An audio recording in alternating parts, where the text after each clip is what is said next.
When the show starts, this is usually the um, most awkward part of this whole stream for me, the whole show, because there's so much stuff I got to do to get set up.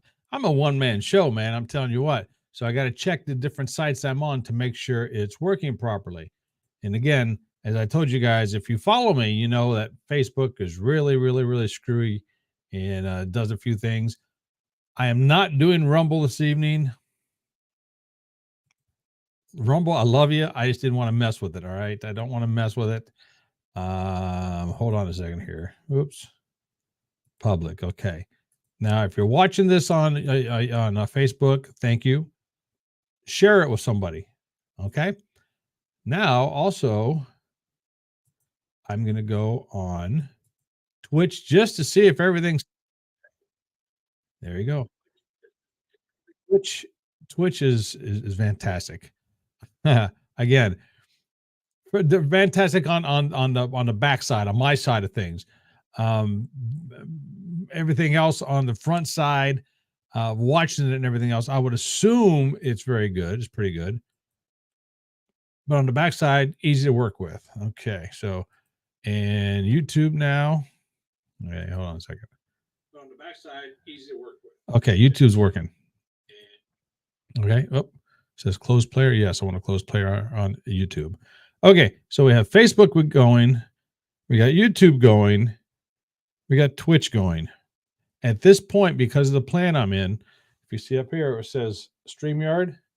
That is the platform I'm using here. Okay. Hold on a second. Let me do this and feel free to jump in and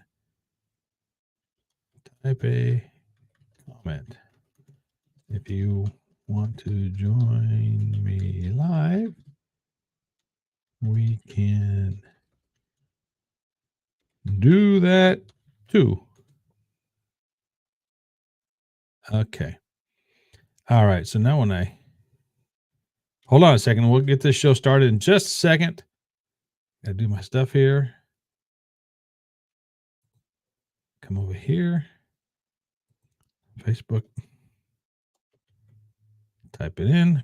Boom. Back here to StreamYard. Boom. There we go. All right. So all the platforms are going. Okay. Here we go. Salute. Cheers. Popcorn and whiskey. Oh, that's good. I got to tell you guys about that one. I am your host, Andrew. I am the face who runs the place. Popcorn and whiskey. Here we go. Did some behind the scenes upgrades or updates, and you probably can't see them anyway. Look at that, huh? Popcorn and whiskey. Pretty cool, isn't it? Yep. Still have my other views. Whoa, don't do that. Still have all my other views going on here, which are the back view, the side view, and so on and so forth. And as we go through the evening, I will discuss those and tell you about those. Okay, so this particular show has got me, I don't want to say perplexed is not the proper term. This show has got me a little bit on the nervous side because I'm going to venture into something I've never ventured into before later on. That's going to be politics, and you'll see. And nervous, not for the fact that I don't know what I'm talking about, because I think I do. You might not agree with me, but that's beside the point. It's got me nervous because I've never done it before, and I'm curious to see what some of the reactions.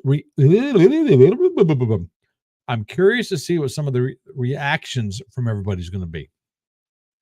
Okay, all righty here. So, oh, I know. Somebody told me to let them know when I'm going live because they might be joining me. So, guess what? I'm going to send a message to us. See if this person responds. Great. I'll say, if you still want to join me live, have a decent camera and mic, and follow this link. If this person comes on, first of all, I'll be shocked if this person comes on. Second of all, it will make for some really, really, really good banter back and forth because she and I go back, oh my gosh, early 90s. So there you go. All right. So this drink this evening, this is a different concoction. You cannot find this at any stores anywhere. That is squeaky, isn't it? You cannot find this at stores anywhere. This is a homemade concoction. It was spirits soaked in wood chips. I'm not even sure what kind of wood chips they were soaked in for a long time. Also, the spirits were soaked in vanilla bean for a while. So this is probably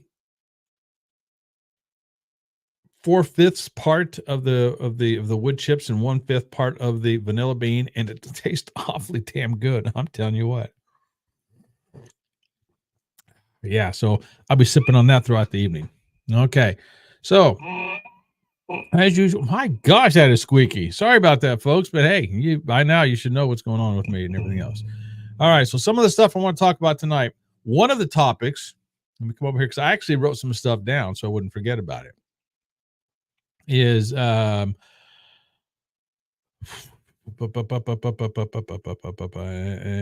don't know which order I want to go in. Well, of course, I'd like to talk about a little bit of the tech stuff going on my end.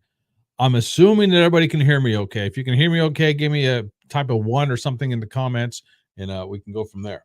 Now, something unique about the comments is if you're watching me on Facebook and you type a Facebook comment in, you will only see others who type in Facebook. Same thing with Twitch, same thing with YouTube. So those are the 3 easiest platforms to stream to, in my opinion. Let me back up. I've never tried streaming to Instagram, so I can't say that's easier or not. I've never done that. Never streamed to. Okay, I'll tell you what. Probably easier for me to tell you which platforms I have live streamed to. Of the ones I've live streamed to, there was Facebook, YouTube, Rumble, Twitch, Kick. I tried X, formerly Twitter. What is that? 1, 2, 3, 4, 5, 6. I don't know if I ever live streamed to LinkedIn or not. I don't know if I have or not. I know I haven't done to Instagram. I'm not on a TikTok. I feel like I'm way too old for TikTok anyway, so I'm not going to get on TikTok. There was a platform called Vine back in the day. That was before I was live streaming. Let me see if I'm able to see LinkedIn, YouTube, X, Kick, and Rumble. Okay, those are the only ones I signed up for. So if there's more, I don't know about them, but those are the only ones I've signed up for. And so far, by far the easiest one to do from StreamYard, again, StreamYard right there, StreamYard. The easiest one to do from StreamYard is Twitch. By far, it's the easiest.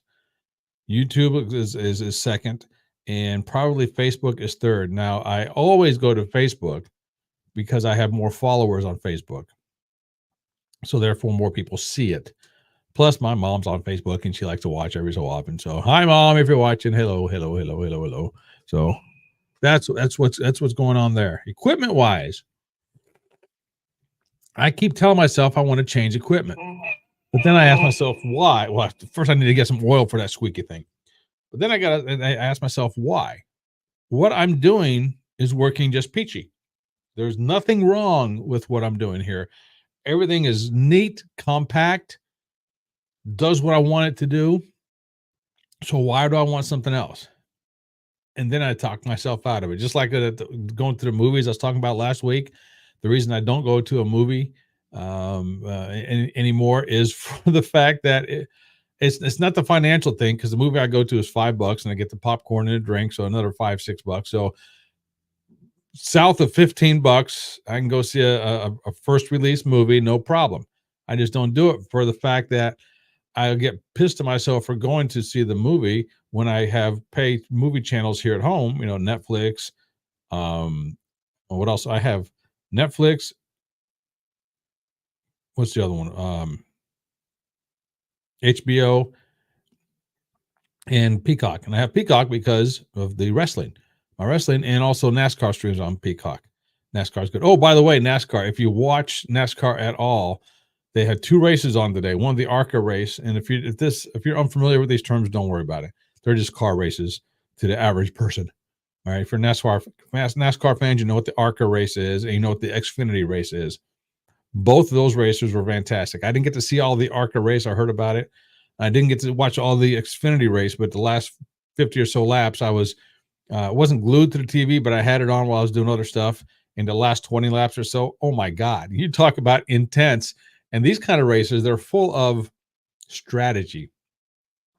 These are what they call them, the restrictor plate races. And man, oh man, oh man, are they full of strategy. Strategery is what they're full of. So it was good. Fantastic there. So back to the equipment. So right now I'm going to stick with the equipment I keep looking down because that's the equipment. That's the mixer I have right down there. And if I could show you a picture of it,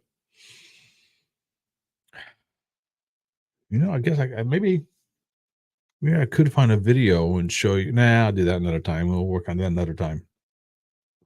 But some of the things I wanted to talk about is a Saturday night. People ask me, and I got this question twice this week, and I've had it in the past as well. Why do you do this live stream on a Saturday night? What's so special about Saturday night? Nothing special about Saturday night, but here is one of the reasons why I do it. Well, the question usually is so why do you stay in and do this live stream instead of going out somewhere? Which is a valid question. It's a fair question. When you're my age, that squeak is going to bug the bejeebers out of me. When you're my age, you just don't feel like going out on Saturday night anymore, especially by yourself. If you had a honey or a sweetie or a significant other or some friends to hang out with, I'm sure. But me being a single guy at this age,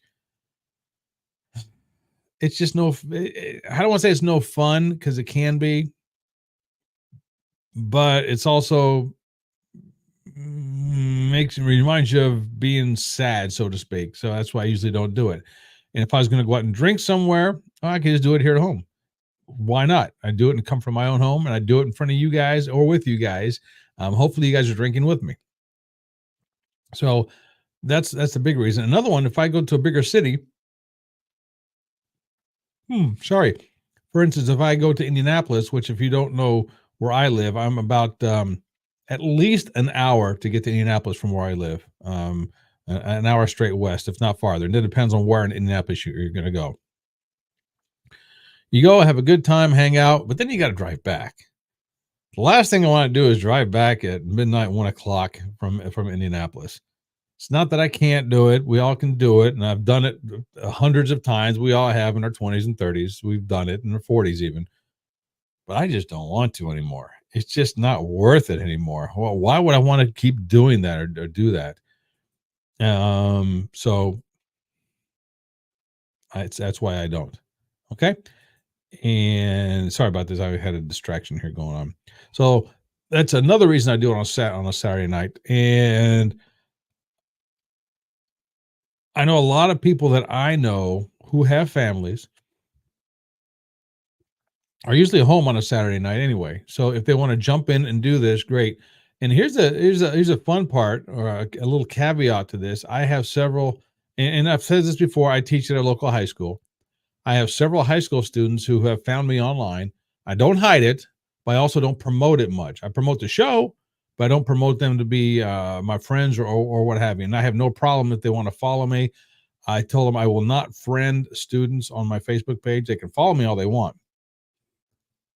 And unless it's for business purposes or if I need to contact their parents for whatever reason. But that's a whole nother ball game there. I didn't start yawning until this thing came on. This happens all the time. I flip the switch on, boom, I start yawning. So there you go. So that is one of the reasons why, or a couple of reasons why I'm on a Saturday night. Gotcha? Got me? Get it? Okay. All right. You know what? Maybe this was A simple signify, change the topic. Nah, because I'll sip anyway. It doesn't matter. Okay, change of topic. Here's something I wanted to talk about for the longest time. Sports, in particular. Men who play women's sports. First of all, why? Second of all, why? You're a man, for crying out loud. But Andrew, what's it called when they want to be a woman, or what's the word I'm looking for? Um they want to dress like not dress like a woman. They they feel like they're a woman. Okay, great. Feel like you're a woman all you want. I don't care. Knock your socks off. Do whatever you want to do to feel however you want to feel. But biologically, you are a male. You are a male in the human species. Just by having the male hormones, and is it XY or X? I don't know. One of them is XY, one of them is XX, the hormones, whatever it is. The chromosomes, the hormone, whatever it is. Simply by being a male in the human species, you are athletically stronger. Maybe not willpower stronger, no. Smarter, brain power, no. Physically speaking, you are stronger. Period. End of story. That's a fact. These are undeniable facts I'm telling you right here. Identify. If the people want to identify as a woman, knock your socks off, man. You want to identify as if your name is I don't know, Joey, and you want to be Lily, go for it. I'm not going to stop you, and I'll be your bigger support. If that's what you want to do with your life, fantastic, go for it. I can care less. But once you start playing in women's sports, then we got a problem. Not personally, because I don't compete in women's sports. First of all, okay. Second of all, it's pretty telling if you attempted to play in man sports and you got your ass kicked, and then you go to a woman's sport and you kick their ass. What does that tell you? One, that you're a little bitch, if you ask me, first of all. And second of all, you're a little wuss. And something about you just you want to get that trophy. Maybe your mom and dad didn't hand you enough trophies when you was growing up, and now you want one. Get out of women's sports. Now, I can scream my head off all day long, and it's not going to do anything. The people who have to talk about this are the women who are getting their butts kicked in these sports. There was one reason, if I had thought ahead of time, I would have got these videos. It came out this week, I do believe. Well, there's some high school somewhere where a guy was running the 200-meter dash, or 200-meter sprint, whatever you want to call it, 200. And it was a guy who identifies as a woman or a girl, and whether he's done it for 1 year, 1 day, 10 years, what have you, he's still a man, he's still a boy, and he was 20, 30 yards ahead of these women, and he thought that was cool. Yes, I'm calling him a he. Because why? Because he's a he. Just that simple. If you want to get on my case about identifying or misgendering, you can kiss my butt. This is my show, first of all. I'll misgender anybody I want to. You can misgender me all you want. I don't care. Doesn't make no never mind to me, as they say. What the heck? But then they say the second race the guy did, he came in second.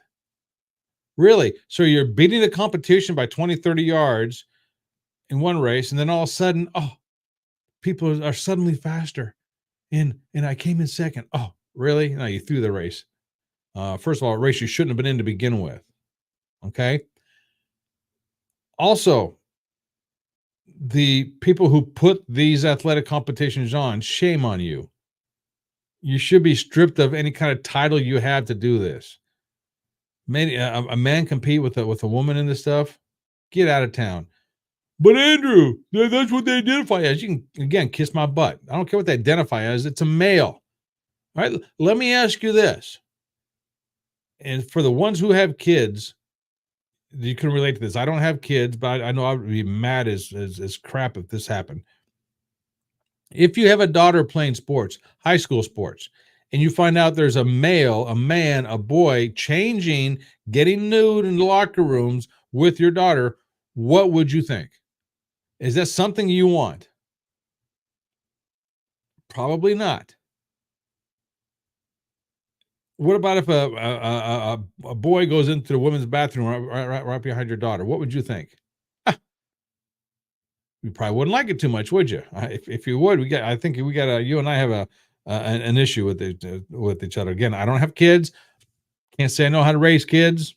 Don't. But I have a real hard time about a parent who thinks it's okay for their boy to go into a girl's locker room, or even a man who has their daughter in the locker room and thinks it's okay to have a boy in there with them. I don't get it. Please, somebody explain that to me. And if I just lost half my audience with that one, too bad. That's the way it goes.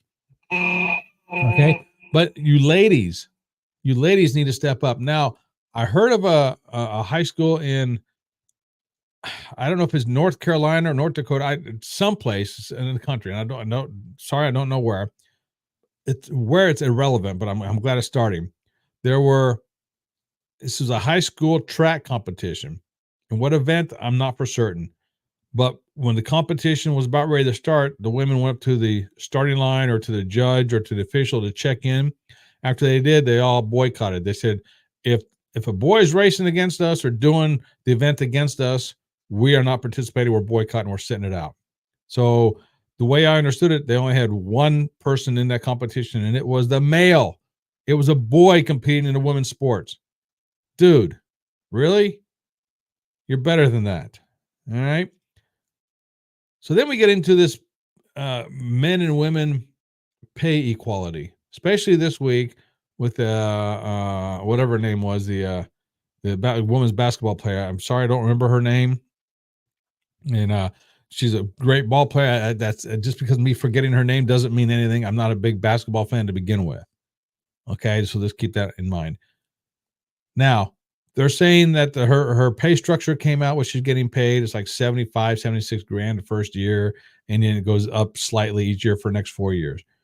And then people are bitching and complaining because that's not anywhere close to what the first round draft pick of the NBA makes. You're right. It's not. Get over it. It's not the same type of basketball. It's not the same kind of athletic endeavor. I'm not taking away from her. I'm not saying she's not any good. I'm not saying that whatsoever. First of all, she can beat circles around me. I suck at basketball. You know the saying where they say for instance, a pickup basketball game, and say, I was always the last one picked. No, I wasn't the last one picked. I was the one that was left out. In other words, they get the last one was picked and got me left, and one team says you can have him. That's how bad I was. I sucked at basketball. I freely admit it. And when it comes to basketball, sorry, I don't know much about how the game is played, all the strategies behind it. All right, let's keep it that way. But you compare the rookie male basketball NBA draft pick to the rookie female WNBA draft pick. There's no comparison. There's no way she can beat him in one-on-one. I would say and I guess this is out there somewhere that they say that the number one boys high school basketball team in California can beat the WNBA championship team.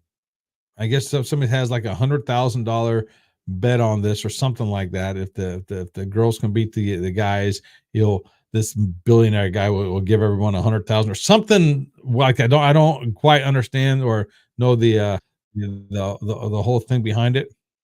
Okay, let's see here. So I got a message. Hold on a second here.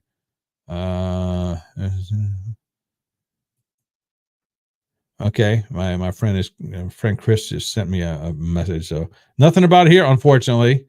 All right, so I told her to join me, but she's not joining me. And she hasn't joined me either. Okay, so there you go.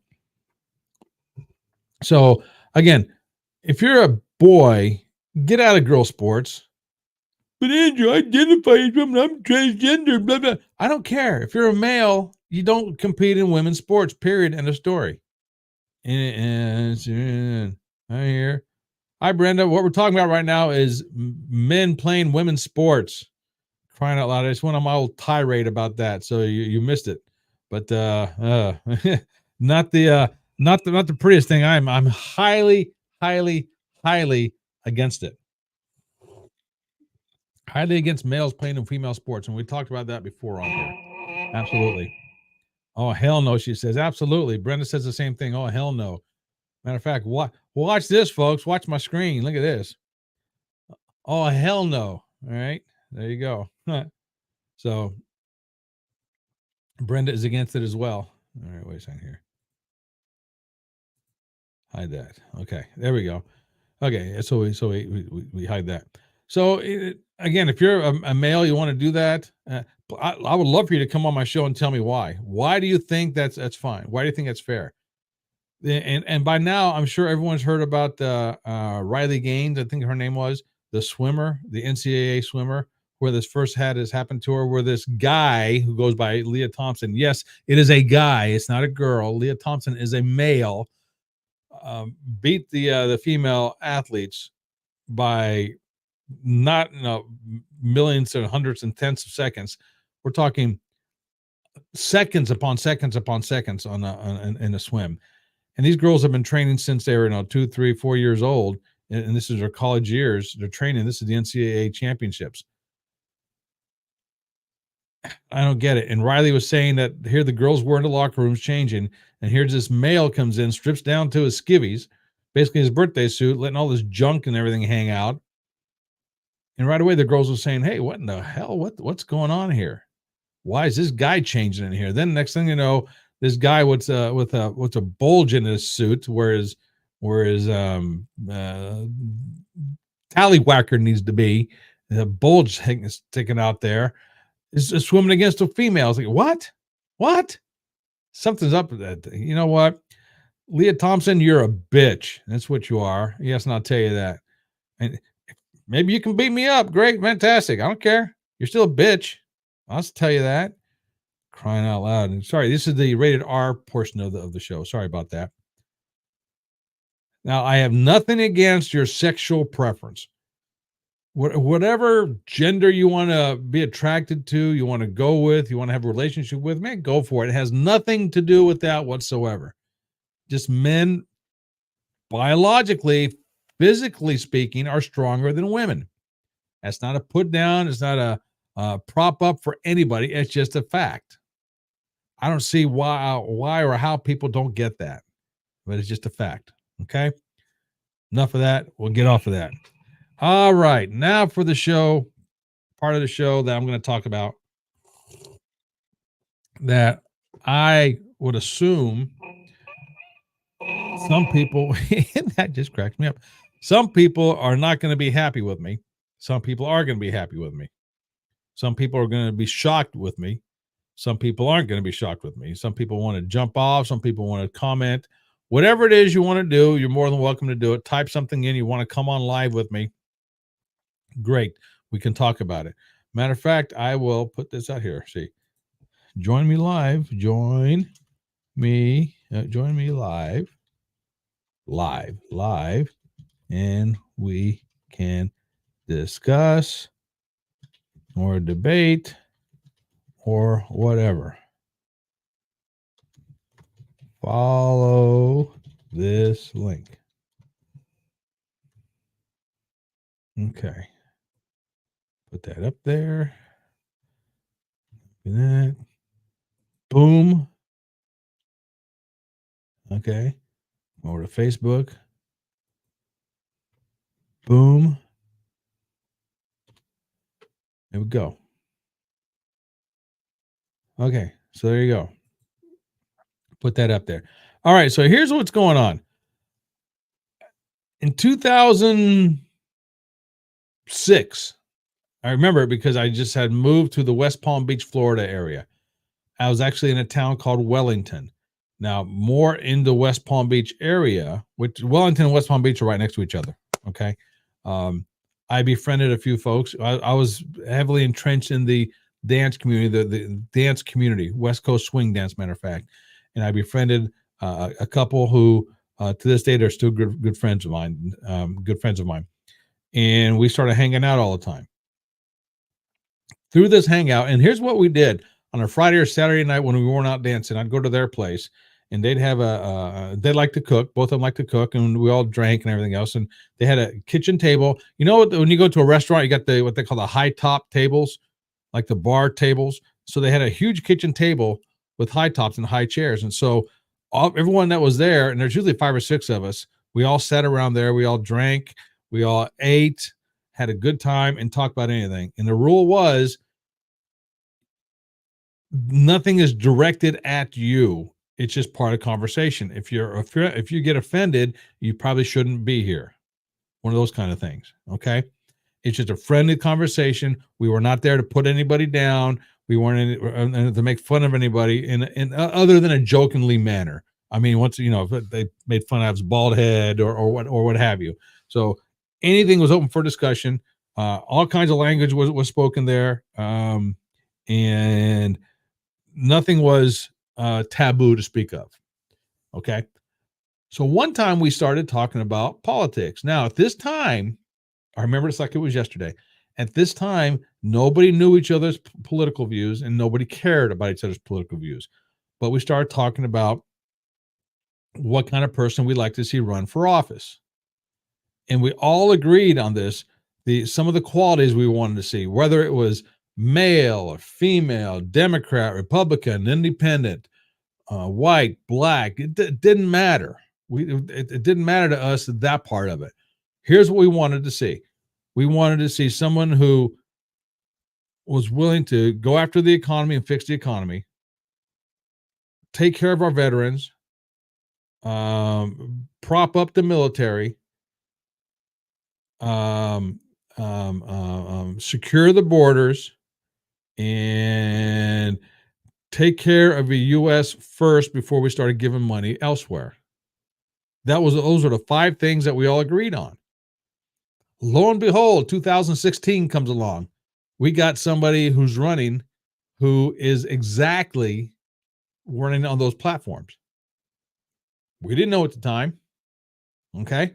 Now, for transparency purposes, I will tell you right now, yes, I am a fan of DJT. I am a Trump supporter. And I say that willingly. I say that openly. I say that without question. I'm a Trump supporter. When he first came down that escalator, and was it 2015? I said, he's my man right there. I did not used to like Trump at all. I thought he was an arrogant prick. And I said that several times. And I read one of his books, and it wasn't the Art of the Deal book, which I have right here. It was another book he had. And I read that. I'm like, hey, me and the Don, we can hang out. Him and I were so much alike with that book. In that book, it was fantastic. Loved it. Absolutely loved that book. I don't, and I wish I could remember which one it was. I lent it to somebody when I was in Wellington because they wanted to read it, and I moved away from Wellington, and I never got the book back. So there you go. I wish I could remember which one it was, but I don't. But anyway, so when it came in office, he did the stuff, and I thought he was fantastic. I thought, in my lifetime at least, by far the best president we ever had. Maybe Reagan was up there, or maybe Reagan was a little bit better, but by far better than everybody else I had in my lifetime. All right. I like the fact that he communicates with the people. Now, again, whether you agree with it or not is irrelevant. This is my show. And if you want to talk about this, hey, John, howdy. If you want to talk about this, we can talk about this and more at length. But this is my show. And so I'm telling you, my support 100% goes with Donald Trump. All right. All that being said, some of the stuff I wanted to talk about tonight is the stuff going on with all this stupid trials going on right now. Yes, I call them stupid, especially this, what they're calling a hush money trial. Holy moly, folks. Really? This is somebody, again, whether it happened or not to me is irrelevant. Whether he went to bed with her, he didn't, whatever, who cares? That's irrelevant. Again, I don't care who you sleep with. Doesn't matter to me who you sleep with. Okay, even when the Bill Clinton thing happened back in the '90s, who cares? All right, that wasn't not part of it. So who cares? But then they're saying that the quote unquote hush money thing. And what I'm going to tell you also, keep this in mind, is stuff that I read and I have based my opinion on there, just like everybody else who does political commentary. Now, we can debate stuff if you want to. We can talk about whether it's accurate or not accurate if you want to. Come on with me. We can do that. But let's get where the rubber meets the road here. And I do have some notes. If you see me look off screen here, that's because I'm reading the notes. So this hush money trial, and I read this and I listened to a podcast called Timcast IRL. Absolutely love Timcast IRL. So, and I got this from there. He says the charge against Trump is that there's some secret undisclosed crime for which he's being charged, but no one knows what that crime is. Falsifying business records is a misdemeanor. So they say that's what he's doing is falsifying business records. That is a misdemeanor, if that is actually what they say he did. He has been charged with a felony, falsifying business records in furtherance of secondary crime, a crime which doesn't exist. It's like being arrested for a crime that you don't know what the crime is, but then you say you're resisting arrest. Well, what am I being arrested for? We'll tell you later, but you're resisting arrest. So wait a second. It doesn't work that way. Okay? Every time he's gone to trial, he being DJT, Trump, President Trump. I don't want to say every time because there's somebody will come up with some obscure thing. So most of the time they've gone to trial, they being his lawyers and his team, do not have the opportunity to present their defense. The judge just says, nope, sorry, too bad, you're out of here. Nope, too bad. And it's just wild to me. And so also what I want to do,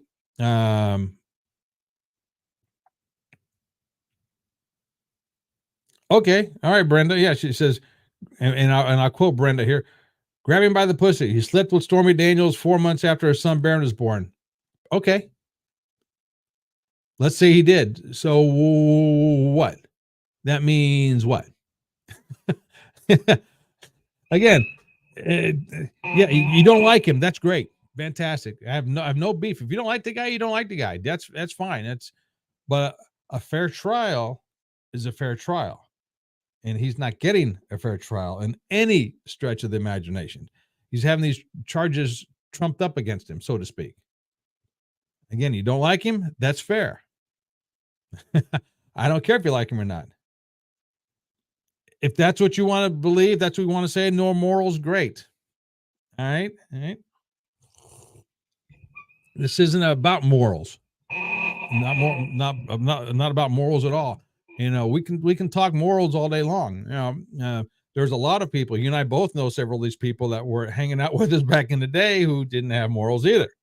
Okay, so this isn't about morals. Again, if you don't like him, you don't like him. That's fine. I'm not saying that. Lori, they're going to tie him up and screw him out of this election again. I agree with half of that. Yeah, they're going to tie him up, keep him in court, but I don't think they're going to screw up the election because now there's too many people with their eyes wide open of what happened in 2020. And if you don't think there was some shenanigans going on, you're out of your mind. Right? There's all kinds of stuff going on. And here's another thing about that. Okay, let's say, and I'm speaking for myself here, if I'm in a race against somebody and I end up victorious, whatever kind of race it was, whether it was an election race, a foot race, a car race, we'll say a race for elections, and the other person said there was all kinds of fraudulent stuff going on. There's all kinds of, I don't even want to say fraudulent stuff. Let's say irregularities going on, and they keep bitching and complaining and talking about it. I would say, you know what? Let's get to the bottom of this. Tell me what you want. Let's get this going and let's investigate it together. Because honestly, I would rather my name be um, justified as being the winner instead of and or and justified as being the winner and or loser, for so to speak, as long as everything was fair across the board, and as long until both parties are satisfied, let's do it.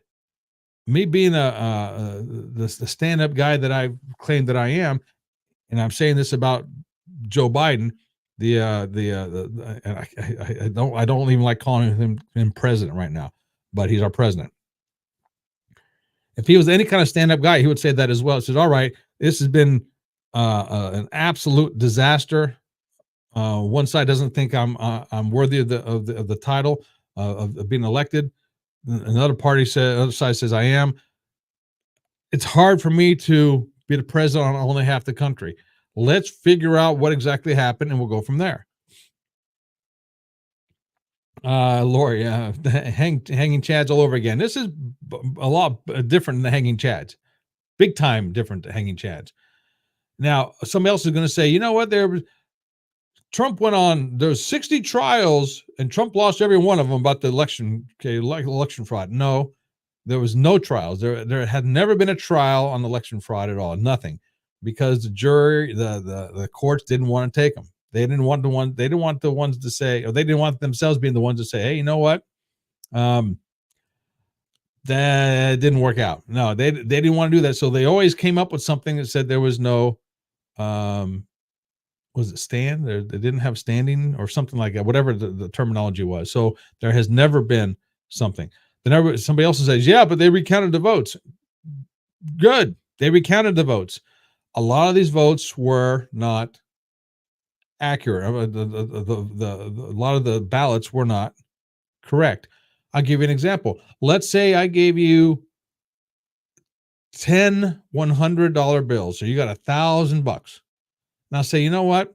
Of those 10 $100 bills, 4 of them were forgeries. Four of them were counterfeit. And you'll say, wait a second here. 1, 2, 3, 4, 5, 6, 7, 8, 9, 10. I counted them. There's still $1,000 here. You're right. I'm going to tell you.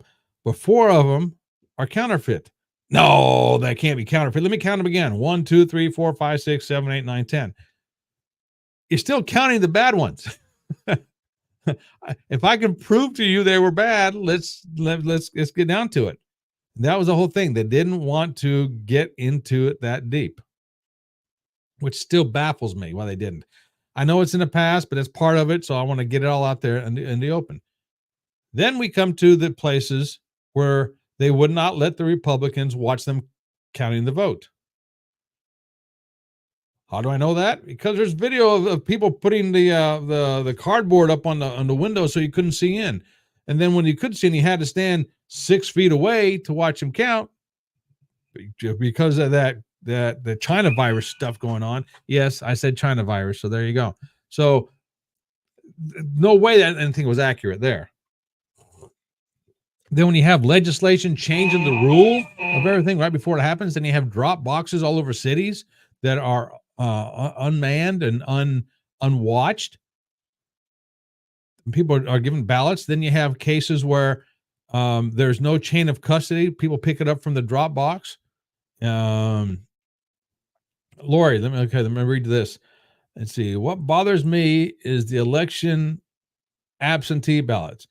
Why should you be able to vote from now till election day? You're right. Absolutely.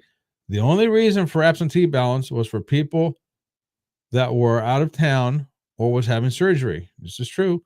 This is where a lot of ballots got doubled. Just wrong. Absolutely, it was wrong. And that's my whole point.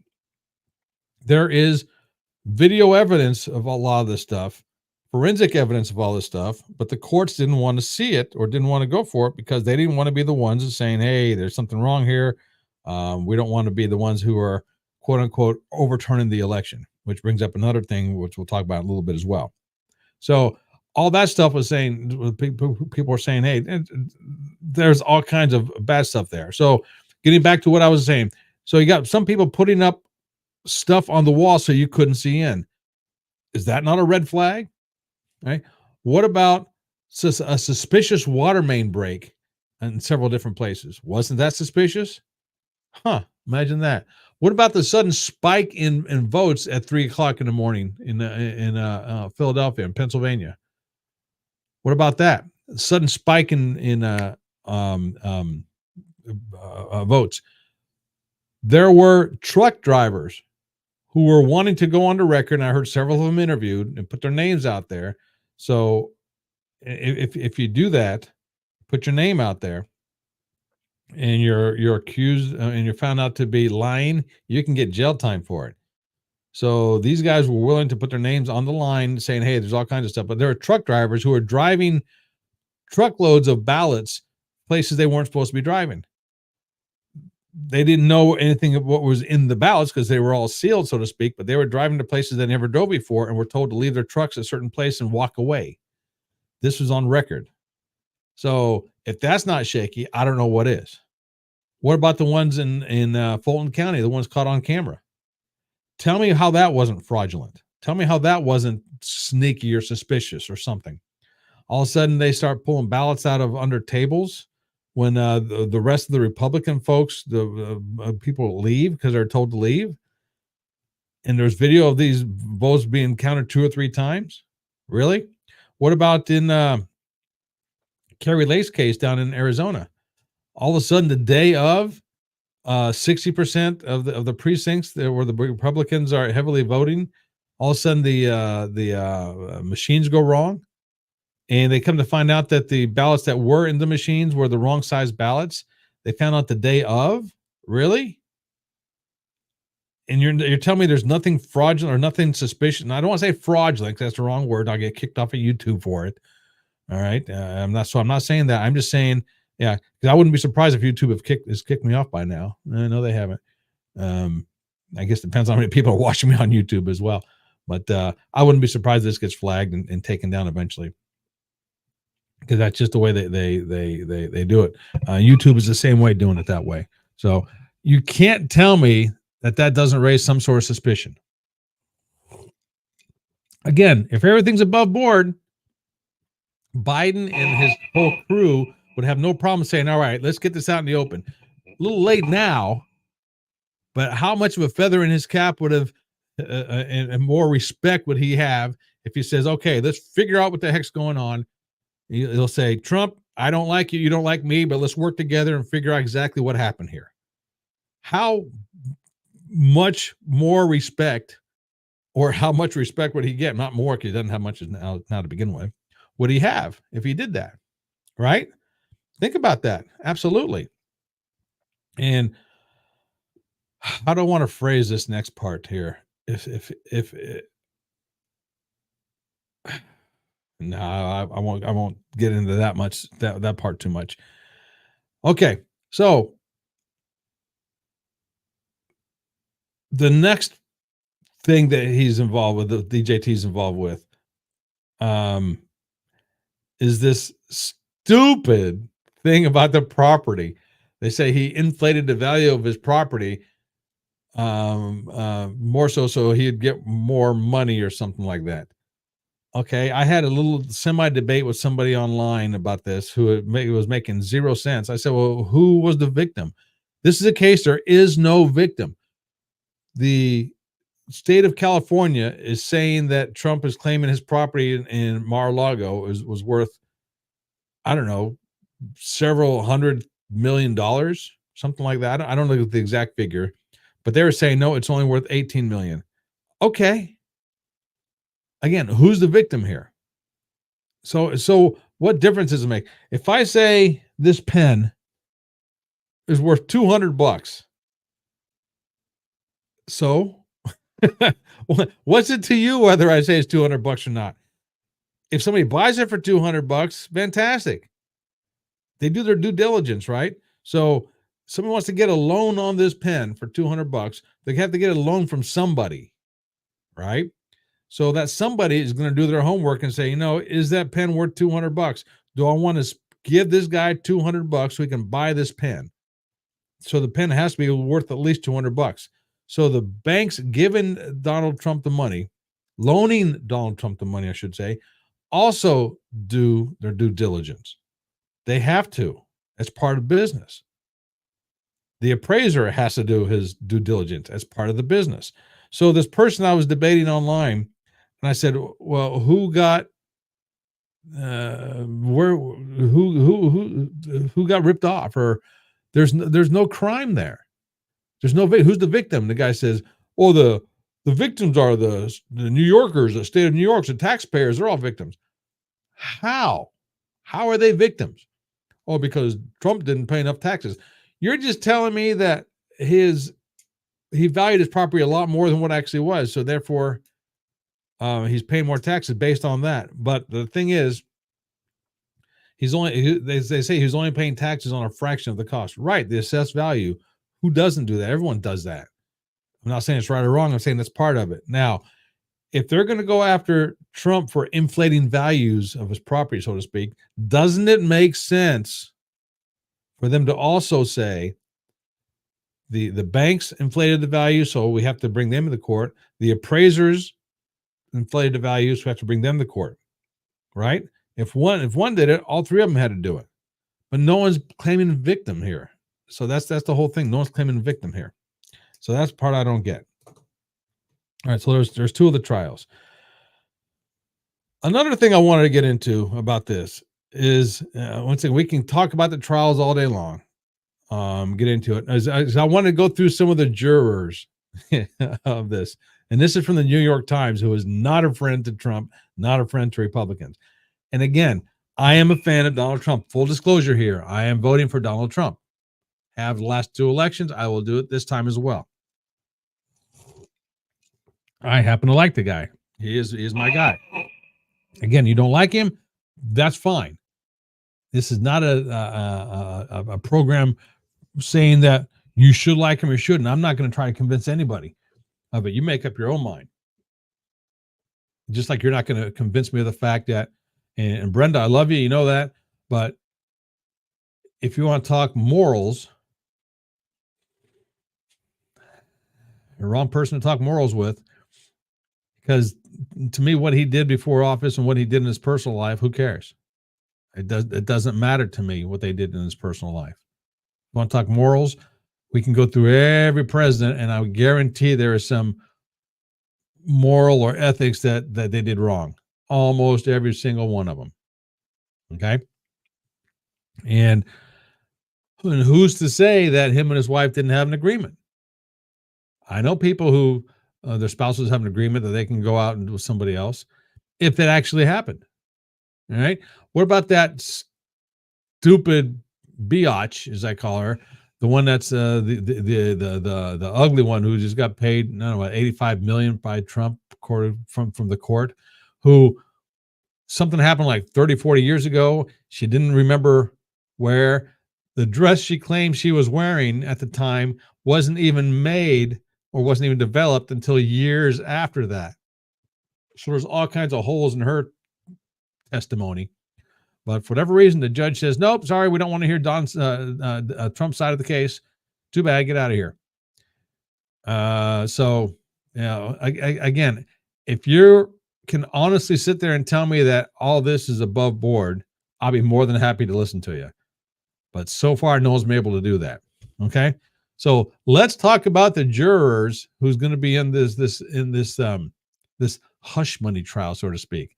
Now, we all know Donald Trump's from New York, and we also all know that New York is no friend. Has been 80%. I think the last two elections, it says 80%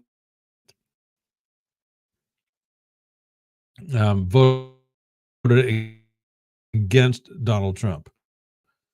Okay, hold on a second here. I was gone for a second there. Oh my word, I'm back now. Okay, wait a second here. Okay, so what we're going to do is I'm going to put this on the screen. And hold on a second here. I'm going to put this on the screen, and we're going to go through what the New York Times. Okay. Okay, I'm waiting for my.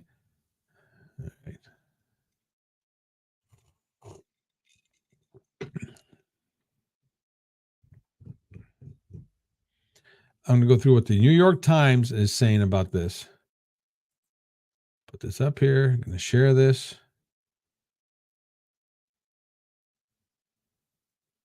All right, hold on a second because it's both supposed to be coming up here.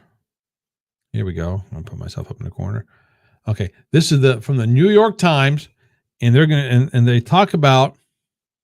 Whoops. I'll get you here in a second. Don't worry.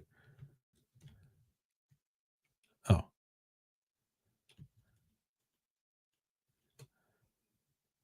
Get this out of the way down here. Okay, why aren't you cooperating here? Plus.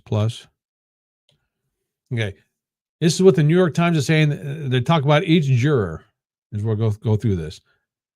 All right, juror number 2. They don't have names, of course. They just give a little bit of a background on the jurors.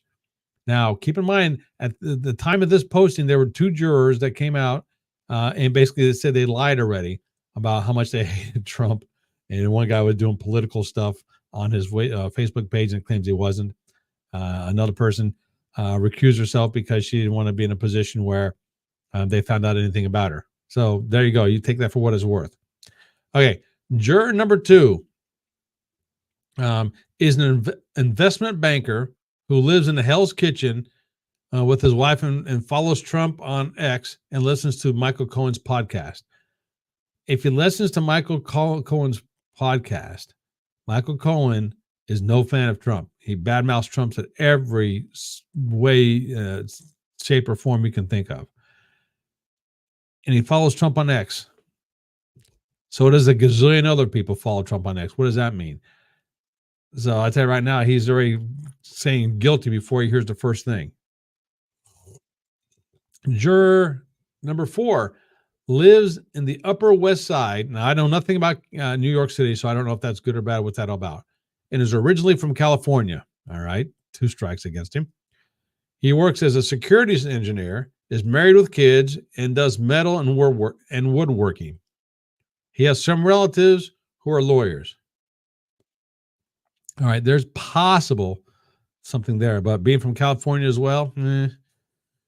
Juror number 8 is a Lebanon-born man who has lived in the Upper East Side for 44 years.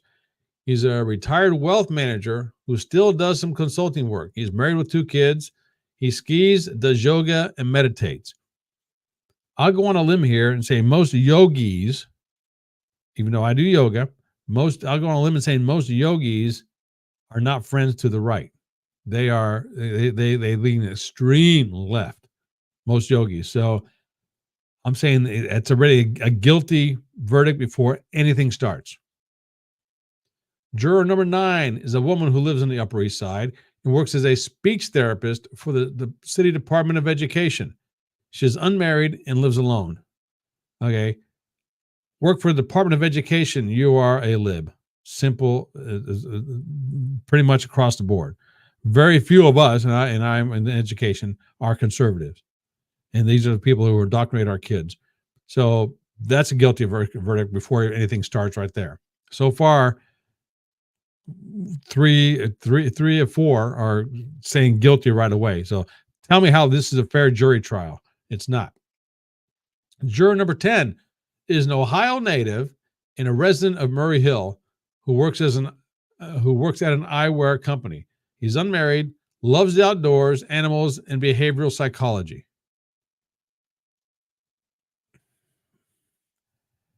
Okay. That one, I think the guy would actually listen a little bit to the trial, so we'll see if he does or not.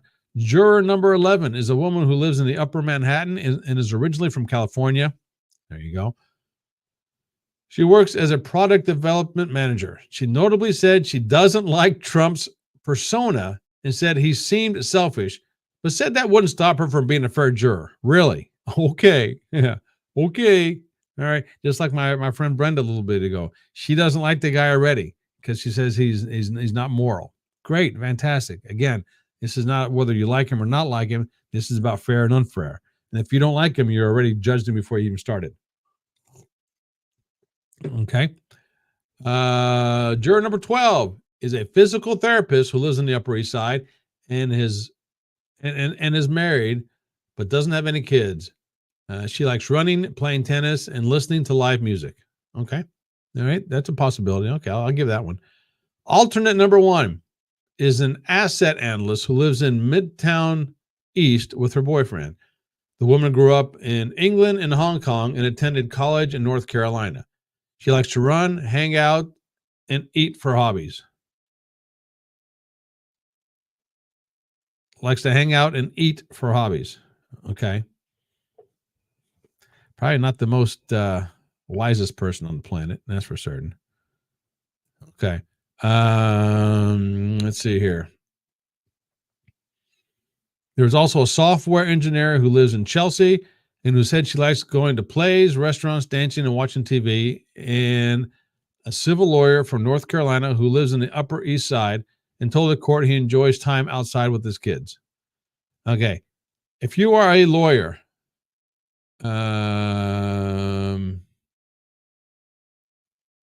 if you're a lawyer in New York, you are not going to be on Trump's side. And here's why. Every lawyer so far, or pretty much every lawyer so far who has gone on Trump's defense or on Trump's side has basically been run out of their job in New York. For whatever reason, the upper level management says, no. We don't want you representing Trump. We don't want to anything to say positive about Trump. So you're not doing it. So there you go. That's the jury selection so far. Not the best, if you ask me. There's Stormy Daniels. She's cute. She's attractive. Man, if he banged her, all right, DJT, good, go for it. All right, good. We can read about the trials all day long, but I'm not going to at this point. Okay, I'll stop sharing. Put me back over here. Boom, there we go. So that's what's going on with the trial, the jurors and everything else. Not the most Trump-friendly place in the world, and I'm not saying it should be, but this is the opposite of everything going on there. Okay, so that's what that's all about. That's what that's all about. So that's what I want to talk about in that one here. Want to talk about January 6th? Let's talk about January 6th crap. That's right. First of all, there is no such thing as an insurrection. That you can't say peacefully protested, peacefully march onto the Capitol and it be an insurrection. So how they can say DJT was involved with that or incited that is beyond me. And it was not, and I repeat, it was not any way, shape, or form intended to overturn the election. And here's why. The only person who can benefit, of the two parties involved, Trump and Biden. Now listen carefully to this because some people don't understand this part. It took me a while to wrap my head around it, but after it was, I was told, and I'm like, oh, that makes sense. The only person who can benefit from the vote counting of the Electoral College stuff to be stopped, the only person who could benefit from that is Joe Biden. Yeah. So for them to say, and them being the powers that be, to say that Trump caused an insurrection to stop the counting to overthrow the election, doesn't know what they're talking about, because the only way that Trump could have, quote unquote, overthrown the election is to have the votes counted. And here's why. Let me read this to you. Hold on a second here. Okay. Listen to this. The Electoral Count Act of 1887 and several federal statutes address questions about contested elections that land in Congress. The Congressional Research Service current interpretation of the Electoral Count Act explains its understanding of the process when it comes to objections to electoral votes. And here you go. Objections to individual states' returns must be made in writing by at least one member of each the state and the House of Representatives. Okay, so you have one member of the state and one member of the House of Representatives have to both say from that same state, say, hey, something screwy here. We want to recount, or we not recount. We want to see what's going on. We need to talk about this. Okay, so that's what's going on there. If an objection meets these requirements, in other words, a person from a House, person from the Senate, from the same state, have to put it in writing. As they say, something screwy, we want to look into this. If they meet this requirements, the joint sessions recesses and the two houses separate and debate the question in their respective chambers for a maximum of 2 hours. So you got two people from the same state, one from the House, one from the Senate. They say, we object to this count. Something's wrong here. Okay. All the senators go off that way to debate it. All the House representatives go off this way to debate it. Okay. That's where we're at right now. So a maximum of 2 hours. The two houses then vote separately to accept or reject the objection. Okay. Then they reassemble in joint session and announce the results of their respective votes. An objection to a state's electoral vote must be approved by both houses in order for any contested votes to be excluded. So, in order for Trump to overthrow or overturn the election, the voting of the counting of the Electoral College had to proceed. Stopping it only benefited Biden. Okay, you get it? So you understand what's going on there. So you keep that in mind, and all of a sudden you have all this other stuff happening behind the scenes. What about the Epps guy? They never brought him in. He was the one that was on tape saying, "Hey, let's go inside. Let's break into the Capitol." And there are people already saying he was a Fed. He was a Fed. He was a Fed. There were several the FBI undercover agents sparsed out throughout the crowd. Why were the police letting people in the Capitol? Why have a lot of these J6ers, as they're calling them, been in prison or been in jail, or whatever you want to call it, since that day and haven't had any kind of due process, any kind of trial? This is all fact. What I'm telling you is all fact. It's undebatable. You can't debate it. These are facts. If you want to call me and debate me, let's go. Let's talk about this. But these are all facts. Okay? So it's going a little bit further with this. You guys heard about the pipe bomb, right? The pipe bomb that was found outside the DNC. Right? You all heard about this? I listened to a guy by the name of Dan Bongino, who is a former a Secret Service guy. Okay? And he's done extensive talking about this stuff. So what I want to do is play a couple of his videos for you guys here. And I just want to make sure that we can hear it. So I'm going to put my headphones on too. Okay, hold on a second here. Because if I can't hear, that means you can't hear it in my headphones. So I'm going to play it, let you watch it as well. So I got to share my screen again. Hold on a second here. Hi, Mike. Damn, sorry I'm late for this one. Good evening, Andrew and all others. Hi, Mike. Yeah, we're talking about the J6 stuff going on now, and you're going to kick out of this. If you don't listen to this guy, you should. All right, hold on a second here. Let's see if I get the right one going here. Just the one I want. Wait a second here. Yeah, that's the one I want. Okay, so I get this one. Share the screen. Oh, wait a second. I don't think I did this right. Hold on a second. Let me remove this and stop the sharing.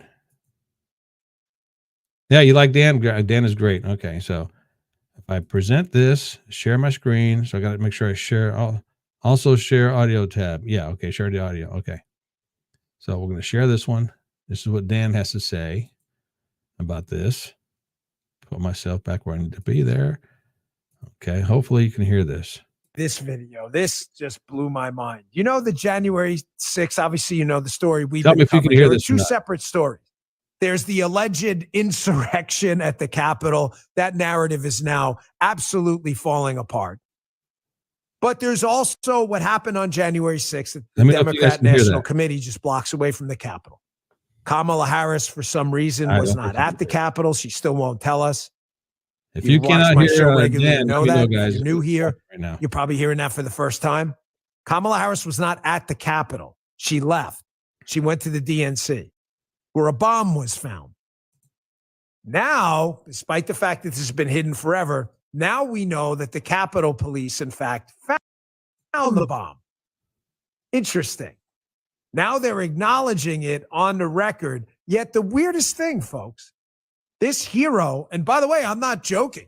This guy found a bomb, discovered a bomb that could have killed the, soon to be, vice president of the United States, the vice president-elect, Kamala Harris. Why is this guy not being celebrated? for taking down another component of the insurrection. They're hiding something, but it's slowly creeping out. Watch this video and you'll see what I mean. At 1:07 p.m., approximately 23 minutes after the Capitol Police was alerted of the pipe bomb at the RNC, two of our counter surveillance agents located what appeared to be a similar pipe bomb underneath a bench in front of the DNC.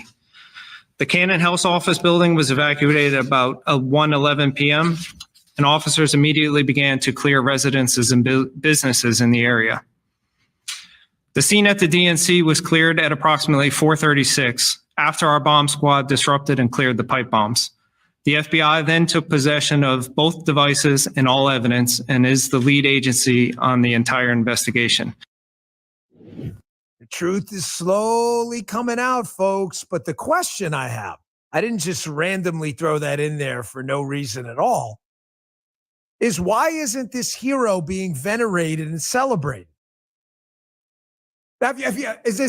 Am I the only one thinking this? Chatsters, come on, help me out here. Am I the only one here? Because everyone else involved in January 6th on the Capitol Police side, on the insurrection, one of them's running for Congress in Maryland. These people are CNN talking heads now. There's going to be statues out there.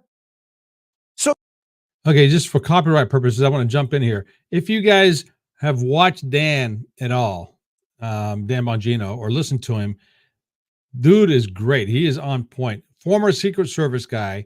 He was I don't know what his exact title was, but he talks about it quite a bit. But he was on a team to help protect Obama and also President Bush. Okay, so he was on a team to protect those guys. So he says he's been all over the place. He knows what he's talking about when it comes to this stuff. So, all right, for copyright purposes, again, I'm sure this is going to get booted out eventually, but I'm going to finish this. This is what he's saying here about this January 6th guy. So this guy found a bomb. Why isn't he all over the news? Is anybody curious about that? I kind of want to know. I can't say it enough. This is going to turn out to be the biggest political scandal of our time. Mm-hmm. This was, without a doubt in my mind, an anti-Trump swamp blob operation to plant that bomb there, to blame it on conservatives. And then when the insurrection happened at the Capitol, they didn't need this plan B anymore. And now they're trying to make it go away. That was a clip. Yep, there you go. It's just that simple. Dan is great here. All right, let me put myself back over here. Oops. There. Now I'm back over there. Yeah. So when you talk about this kind of stuff, every little thing that comes out is fact. All right. Now think about this logically. A guy finds a bomb outside the DNC, the Democratic National Committee headquarters. All right. A guy finds a bomb outside of this on the biggest day our country has, as the swearing in of the new president and vice president. Somebody finds a bomb outside of this, outside of the place. Why isn't this guy celebrated? Why don't they talk about this guy? Why don't they put this guy on a pedestal? How come the left hasn't elevated this guy to all kinds of accolades? Okay, they do everything they possibly can to put DJT down. They try to make DJT look like an idiot, and they failed at every turn, way, shape, or form. You would think this is a good way to do it, to say, hey, look at this, Donald Trump supporters planting bombs everywhere, and this guy found the bomb. He should be celebrated. He's our number one Democrat guy. He's the savior of the planet, savior of the country. How come you don't hear about him? Think about that for a little bit, okay? I mean, every day on the evening news, wherever you live, you hear about somebody doing some great act of kindness somewhere to help somebody. We hear that all the time. Isn't this one of the bravest people on the planet to do this? I don't know. Think about that. So another part of this whole thing, and again, I'm going to go back to Danny Bongino. All right, let's use which one I want to talk about here. This one or this one? We'll go with that one. All right. Let's do this one again. This is another part of this whole thing. If you don't like this, sorry. I just find this stuff fascinating, and so that's why I put it on here. That's what we're going to talk about. So there we go. I think is this one. No. Which one is it here? Okay, this one. Reporters out there, ladies and gentlemen, Julie Kelly, Darren Beatty. If you are watching this show where we cover their material, you are so far ahead of the news cycle. You should be proud of yourself because we rely and funnel to you a got a hold. I think Congressman Loudermilk had something to do with it as well. I know Tom Massey has been all over this. I want to make sure I'm appropriately hat tipping everyone. Darren Beatty. I don't want to leave anyone out. Steve Baker. Everybody deserves credit. It's important we take a second to do that. This is some good work that this case has been built on. I'm going to play for you this video as I do what's called in this business a VO. I'm going to talk over it, voiceover. And that's what I'm doing here. I'm doing a voiceover as well. Again, for copyright purposes. I don't know if I can actually play this or not. I am giving Dan Bongino all the credit. So, Dan, if you're watching this, love you, brother. I don't think you're going to waste your time on my little live stream as popular as you are, but I absolutely love you, brother, and I'm using you as content. So I hope you don't mind. If you don't like it, tell me to take it down. I'll take it down, okay? And I'm going to play in the background. Before I get to that, I just want to set this up. What you're looking at is poll camera video that's been there the entire time of a few hours before Kamala Harris arrives. Now, the FBI has told us at this video of the DNC, you're going to be looking at the building and a garage. The FBI has told us that they found a bomb there and that the bomb had black powder and was viable. I'm telling you, with 12 years of experience at the highest levels of protection, that the dogs are trained to sniff black powder, and it doesn't have to be up their rumps for them to sniff it. That's just common sense, right? Even if you're not in law enforcement, you know these dogs are trained to do this kind of stuff, especially at the highest level. When you have the highest level of protection guarding the highest office in the land, you're going to have the highest quality of animal handlers, of the animals. You're going to have the highest quality, right? So I'll keep that in mind. Cue the video. Let's walk through this. You're going to see the truck pass by, the split screen here. You're going to see on the right in this, that's the where they found the bomb by the bench, okay? Truck passes by, you're going to see a black car pulls in. Now, this is not the best video. We can't zoom it, obviously. You're going to see an EOD officer there with a dog. I should say a dog handler, excuse me, terminology. I need to get that correct. A canine handler with his dog. He's clearly sweeping a car entering into the garage of the DNC. Now, I don't know, and nobody's really sure. You see, he opens the trunk. He's doing what every canine handler doing explosives will. He'll guide the dog around the car, the wheel wells, the back, open the trunk, sniff around the car. The dog's trained to sniff various different forms of explosives. These are good dogs. Now, watch. You'll see him go around the car. This is look at the timestamp, about 9:50. Kamala Harris doesn't arrive for a little over 2 hours later to this building.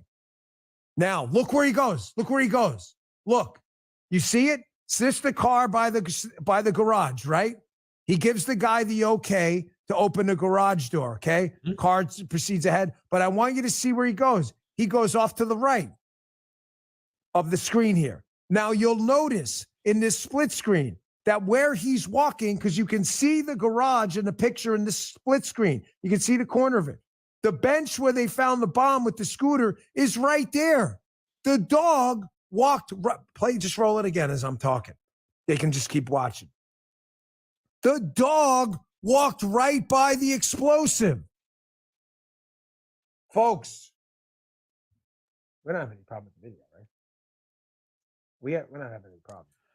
Okay, now he didn't explain this, but I will a little bit.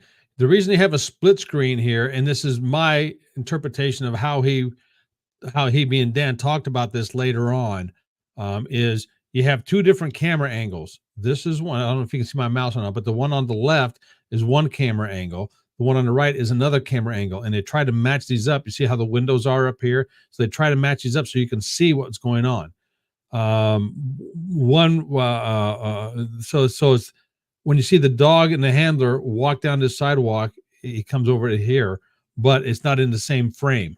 Well, it's not in the same video because they had two different video cameras taking this, and they're not synced together. So this is later on, but this is the location of the device, and the guy with the dog comes walking over this way like this. If you can see my cursor or my mouse, my cursor. Okay. Sorry, I'm just like, what did I tell you? There's no way the dog misses that. Oh, you can zoom in and look at you guys. There's no way the dog misses that bomb. Now, one question before you see the handler there. It's a grainy video. It's obviously pixelated. Who is this handler? There are a number of possibilities here. One possibility is it's a full-time canine working for the DNC or someone brought on for that specific day. I don't know. I can't see the uniform. If we could zoom in on the uniform, I could tell you exactly who that is. I'm telling you, I don't know. When I don't know, I don't know. Mm-hmm. But there are various possibilities, and there's only a limited number of possibilities about who that is. Even if it is a DNC, say part-time canine, these canines are still obviously trained in explosive system. You see, you zoom in, that's exactly what you get. You get like a big black dot. I could tell you by the uniform. These are trained dogs. There is no way a canine trained in explosives detection misses a bomb. You see him walking? He walks right past the damn bomb. Now, for those of you who don't have a lot of experience in the space, it's okay. The dog doesn't need the black powder jammed up its nose. If the black powder was stuck in the engine well, the dog would sniff it as it approached the car. The dog walks right past it. Mm-hmm. The dog walks right past it. You're telling me this dog sweeping the cars going into the premises, by the way, the dog didn't sweep the premises too? Nah. Does this make any sense? Exactly. So I'll stop it there. But you guys see what this is all about? All right. If you want to, again, whether you like Donald Trump or not is irrelevant. Facts are facts. You cannot tell me that something weird is happening, isn't happening here. Okay. You cannot say that. So I got one more I'm going to play for you here, and then we'll stop it with this one. Okay. Let me see if I can share this one here. Get this on here. Okay. Here we go. Who's alleged to have dropped the bomb in front of the DNC headquarters that could have killed Kamala Harris. I guess it was a viable bomb. That's what the FBI told us. They found a Metro card, and the fare card then allowed them to determine that the person got off of a Metro stop in Northern Virginia where surveillance footage showed the person entering a car. Tony, you have a car? Does that have a license plate? It does. Tony, why does a car have a license plate? Do you have any idea? This guy, man, he's like a criminal investigator. So I can like keep track of people and cars on the road. They know both the car and the fare card were in the name of the same person. Holy shit. Joe, what a coincidence. So freaking weird. That's so crazy. The same guy. They know he's a retired Air Force Chief Master Sergeant who's now working as a contractor with a security clearance. They said, holy shit. Oh, what the? Oh, here we go. What the? Dan. Gotta love Dan. Because Karate Man. Karate Man. Because Karate Man. Replay first. Guys, listen, ladies. Again, self-praise stinks. I understand. I'm sorry. I'm not even giving a shit. We're always like 6 months ahead of this stuff. They note that Kyle Seraphin, who is an FBI whistleblower who we're good friends with, were assigned to stake out this person's row house for days. But again, Just another bizarre coinky dink. Yep. The FBI, who everybody trusts because they're so awesome, blocked Kyle's request to interview the person. Then they were called off the target completely and told to pour through low priority leads about minor January 6th participants.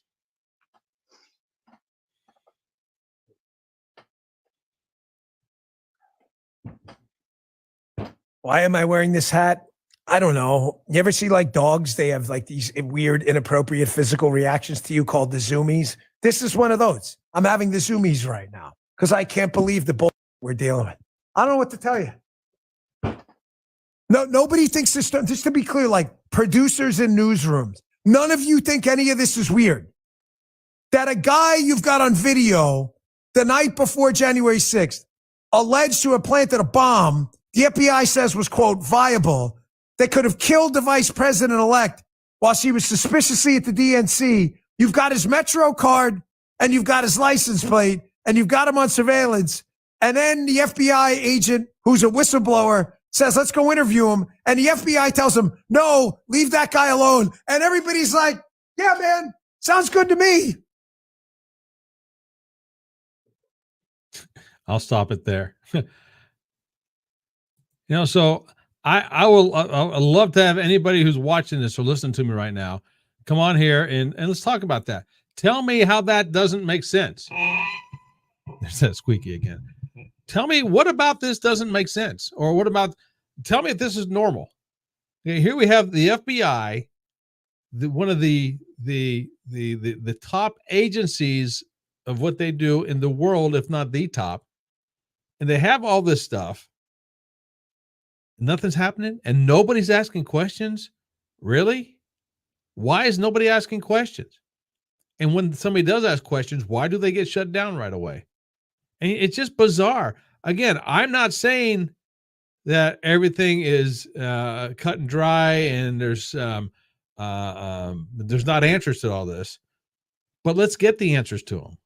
Why is there everything being blocked all the time? If you have any kind of common sense, you'd say, you know what? Let's see what's going on here. And again, I'm sure this video is going to get taken down, Facebook and YouTube. I'm sure it's going to be taken down. But think about it. Does any of this make sense? No, it does not. The part to me that doesn't make sense is, why are more people not interested or asking questions about this? I mean, there are reporters out there who travel the world looking to see what color nail polish Taylor Swift has on. But they're not concerned about this. Okay, I understand maybe it's not as entertaining as a Taylor Swift nail polish. I get it. But this is for the second highest position in the land, if not the world. And you're not curious to see why there was a bomb there, and you don't want to prop up the guy who found the bomb? Okay. And what about the insurrection, which there wasn't one? Yeah, that's cracking me up. So anyway, that's all stuff I want to talk about there. And I'm sure by now I lost most of my audience. Sorry, that's the way it's going to go tonight on this popcorn and whiskey thing this evening. I won't get into any more details here. I mean, I can play Dan Bongino all night long and different things, but I'm not going to here. And matter of fact, I just want to hear something here. What I'm doing. Okay, yeah, it goes back there. I just want to check now. See on my YouTube. See if I'm still being played on YouTube real quick here. Let's see unless they kick me off by now. I want to check now. See. Oh yeah, YouTube. YouTube, see if I'm still being played. YouTube still has me on, so that's good. And let's see if Twitch still has me on or not. Okay, Twitch, let me see if you still have me on. Come over here, Twitch. Go to my channel on Twitch. Oh man, Twitch is so on it here. I'm telling you what, I like Twitch quite a bit. Okay, so Hey, I got my Bigfoot hat on here. That's probably why Chris sent me a message earlier for the Bigfoot. So, okay, folks, I've been on for about an hour and a half. A lot of the stuff I told you I was going to get political on you tonight, and whether you like it or not, don't like it or not, I don't know. It is about 10:20 my time PM. I think I'm going to call it a night. Fill up the whiskey, watch some tube, and do it all over again tomorrow. I don't know. You might even see me on later on tonight. I don't know, but we'll see what happens there. Okay. Thanks for being here. Again, if I scared you off, so be it. Want to watch this? Great. Let me know your thoughts. I'm going to sign off. My name is Andrew. Popcorn and whiskey. Here, let me do this. Popcorn and whiskey. There you go. My name is Andrew. I am the face who runs the place. Okay. Until next time. Ciao.